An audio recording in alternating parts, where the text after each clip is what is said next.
If you find yourself saying, everyone always does such and such to me, criticizes me, ignores me, takes advantage of me, or abuses me, then this is your pattern. There is some thought in you that attracts this behavior. On some internal level, you believe you deserve to be treated this way, or you treat other people this way, and it is just coming back to you. Whatever we give out, mental, physical, or verbal, will come back to us. When we no longer think or behave this way, the other people will change their behavior, or they will go and do that to someone else who believes they deserve it. You will no longer be attracting the experiences you say you do not want. Whether we want to change a life experience or a physical problem, the place to begin is to say so. Literally say, I am willing to release the pattern within me that is creating this experience or this condition. You can say this to yourself over and over every time you think of your illness. Say this with me now. I am willing to release the pattern in me that has created this condition. The minute you say this affirmation, you are stepping out of the victim role. You are no longer helpless. You are acknowledging your own power. You are saying, I may not understand it, but somehow I am beginning to understand that I contributed to creating this problem, and now I take my own power back, and I am releasing it and letting it go. What a powerful statement to have your subconscious mind supporting. As I said, resentment of others, criticism of ourselves, guilt over the past, and fear of the future are the most damaging mental thought patterns we can have. This kind of internal dialogue creates and maintains dis-ease in the body. These thoughts can destroy the body. Fear can contribute to baldness, ulcers, colon problems, and even painful feet, among other things. Criticism as a permanent habit can often lead to arthritis in the body. Resentment, long held, eats away at the body and becomes the dis-ease we call cancer. Guilt always looks for punishment and creates pain. Fear comes from not trusting the process of life to be there for us. You know, the most precious thing in our life is our breath.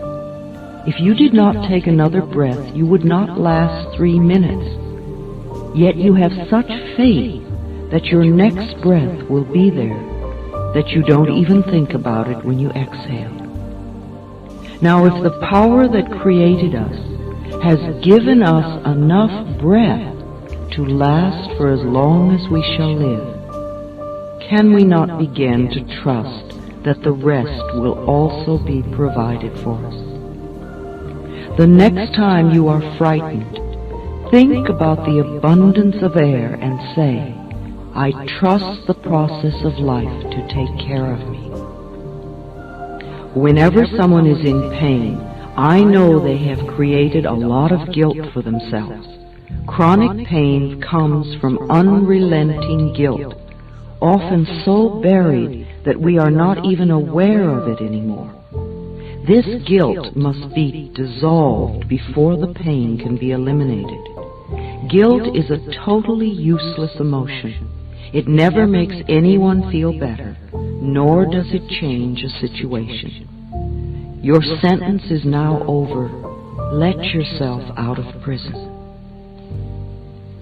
Anger combined with guilt often contributes to accidents. The degree of physical damage lets us know how severely we felt we needed to be punished and how long the sentence.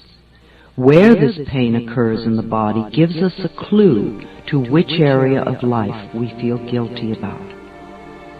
Critical people often attract a lot of criticism because it is their pattern to criticize. They are often cursed with perfectionism, the need to be perfect at all times in every situation. Do you know of anyone on this planet who is perfect? I do not. Why do we set up standards that say that we have to be super person in order to be barely acceptable? That is such a heavy burden to carry. When I was a little girl, I had a very difficult childhood. My parents divorced when I was 18 months. I was raped when I was 5. I became a battered child and grew up in the Depression.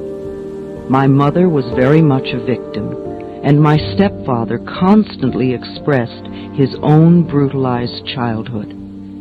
I grew up having a lot of resentment. I had to create cancer in my own body before I was willing to begin to release that resentment. I am certainly not condoning the behavior of any of the people who mistreated me. However, for me to spend a lifetime just running the old movie, feeling blame and anger and resentment, is not doing me any good in the present moment. I learned that resentment only eats away at me, and it did. In my case, holding on to old blame and feeling resentful for all that they did to me helped to create my disease. Releasing and letting go helped me to heal myself. The past is over and done. We cannot change that now. We can change our attitude toward the past and our thoughts toward the past. How foolish for us to punish ourselves in the present moment because someone else hurt us in the long ago past. It's not worth it. I often say to people who have deep resentment patterns, please begin to dissolve the resentment now when it is relatively easy. Don't wait until you're under the threat of a surgeon's knife and you have to cope with panic too. It is vital that we release foolish, outmoded, or negative ideas and beliefs that do not support us and nourish us. Our concepts of ourselves and of life and of God must support us, not negate us. No matter what our disease, if we choose to believe that we are helpless victims and that it is all hopeless, then the universe will support us in that belief and we will just go down the drain.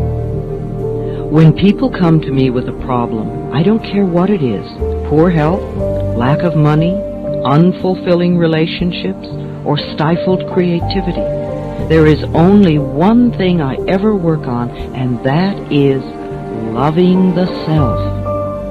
I find that when we really love and accept and approve of ourselves exactly as we are, then everything in life flows.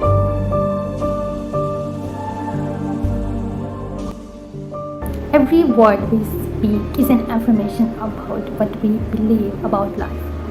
And not just the word we speak, but also the words we hear from other people we encounter with on a daily basis. That's why I created beautiful pillow designs for you with beautiful uplifting words, so that those words are the last thing you encounter with before you fall asleep at night, and those are the first words you meet and greet as you wake up in the morning. And I hope you love yourself, and I hope you are kind to yourself. Bye.